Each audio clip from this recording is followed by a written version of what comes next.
अस्सलाम वालेकुम, I am Bilal Saeed from Comfort Arena YouTube channel. आज की इस वीडियो में मैं आपको बताऊंगा छोटी छोटी दो टिप्स।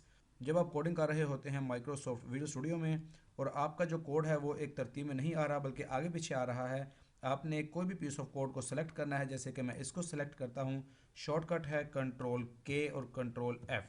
आपने देखा कि मैंने शॉर्टकट प्रेस किया तो ये तरतीब के अंदर आ गया।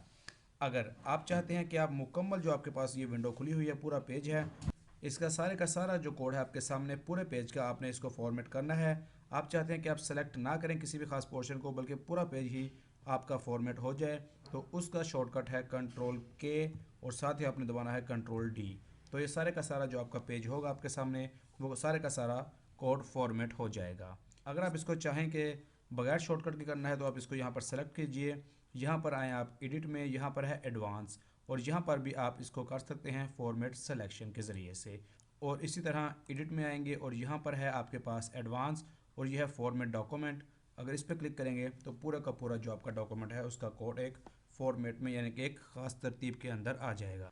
उम्मीद है आपको आज की ये टिप्स पसंद आई होंगी। अगर आपको ये टिप्स पसंद आई हैं तो इस वीडियो को लाइक और शेयर ज़रूर कीजिएगा और हमारे चैनल कंफर्ट अरीना को भी सब्सक्राइब कीजिएगा। It is Bilal Saeed signing off. अल्लाह हाफिज़।